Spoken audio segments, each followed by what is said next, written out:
Guys, today we'll be talking about the Oklahoma City Thunder offseason predictions. Like and subscribe for over 150 videos covering the NBA draft, every single NBA team, up to the minute breaking news.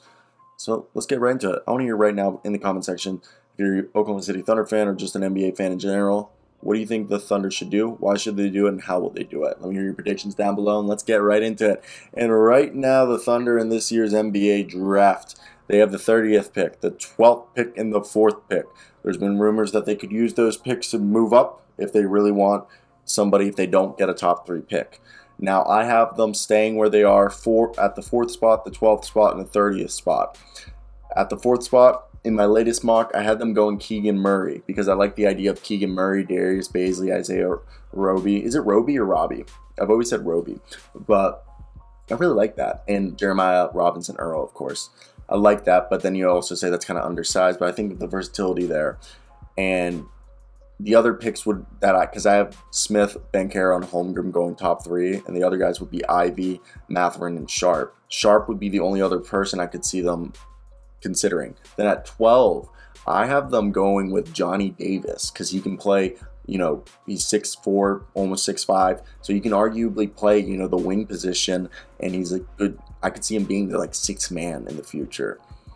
And then at 30, this could be completely changed. They could go big guy, but Jaden Hardy is being ranked as a borderline first round, second round pick on some mocks. So if Jaden Hardy's there, I'd have to take it. So let's just get right into it. It feels like the Thunder have been in a real rebuilding process for forever, but it was less than 2 years ago that Chris Paul led this team to compete in the bubble playoffs as the 5th seed. Since then, of course, the Oklahoma City Thunder haven't come close. Billy Donovan left, and most of those players on that team have left. Still, the Thunder haven't been the NBA's worst team the last 2 years. They've uncovered some potential gems during that stretch. The 6th overall pick, Josh Giddey, looks like the closest thing to a home run so far, but OKC has some promising players that they have gotten out of over the years, like Kenrich Williams, that thrown in the Steven Adams sign and trade 2 years ago. And think about how many picks they've stockpiled and how much money they have. And they have said multiple times the reason why, the reason why they're not going to sign any big-time free agents is they realize in 2023 the salary cap is expected to jump by, I think it's like $25 to $50 million. So they're going to have basically enough money to offer 3 max contracts and still be able to re-sign all their players. That's kind of what they're doing. So the Thunder will be a team worth watching because they also said if by the trade deadline next year or by the midway point of next season, they aren't competing for at least a play-in spot or a playoff spot, they're going to continue to focus on development. Now, the cap space will essentially disappear at the start of July, and when the new league year begins, Shai Gilgeous, it's Gilgeous, right? Someone tell me down below. Either way, Shai will get his max contract hitting the books. So, of course, the fact that the Thunder are once again loaded with valuable draft picks. I think the Thunder didn't have great lottery luck, a year ago, slipping from the 4th spot to the 6th spot. But with their own pick, the Clippers pick, and the 30th pick, they have a chance of Chet Holmgren, Jabari Smith, Paolo Banchero, Jaden Ivey, Shadon Sharp, Keegan Murray, you name it. They have a plethora of players technically to choose from because we don't really know what the order is going to be. And all 15 of the Thunder players who finished this season on standard deals will remain under contract for next season. So the front office won't technically have any free agent decisions to make, but there will still have several keep or cut calls on players that have team options or non-guaranteed salaries. Some of those obvious decisions will be, Williams and Lou Dort, both earning $2 million or less, obviously won't be cut, but I'm certainly wouldn't expect everyone to be back. Derek Favors is most likely going to be shopped.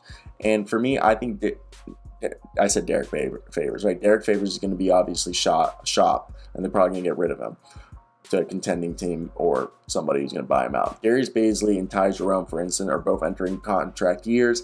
I like Darius Bazley, but they could be like, hey, if Paolo Banchero or if they go with another forward they'd be like, let's move Darius Bazley. Okay, and Ty Jerome, he's nothing special. But either way, Lou Dort and Williams are the best candidates to receive new deals, and they will be probably offered a 4-year extension that has the potential of being worth up to $60 million. Now, if the Thunders are concerned about their ability to extend Dort, they do have the option of turning down his team option in order to make him a restricted free agent. That would make him more expensive in the short term, but it will eliminate the possibility of him getting away in free agency in 2023.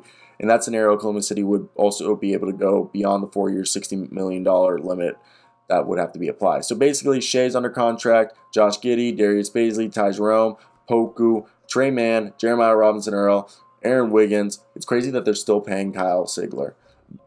Bet Lindy Waters III, who became an incredible shooter for them.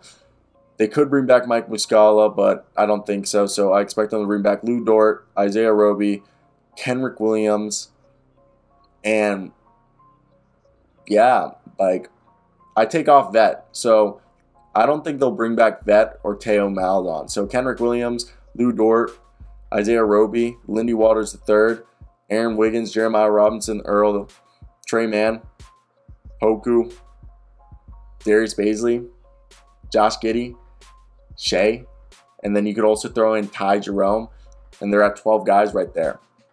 And they have the fourth, like I said, fourth overall odds, I guess, 12th overall pick, and then 30th, and they also have the 34th. So when I look at that, it's kind of crazy to think with the outlook of all of this, there's the fact that I think the best thing, because they also have a mid-level and a biannual exception, is I expect them to draft 3 guys. If they do that, literally they don't have to do any free agency moves. If they bring back all 12 guys and draft 4 players, they'll have 1 guy that will probably be put on, a 2-way contract. But if they bring back everyone that I mentioned, Shea, Josh, Darius, Ty, Poku, Trey, Jeremiah Robinson-Earl, Aaron Wiggins, Lindy, then you also bring back Lou Dort and Kenrich Williams. What is that, like 12 guys right there? You could also throw in Teo if you wanted, but if it's 11 guys, 4 guys through the draft, 15-man roster. There you go, and it's perfect.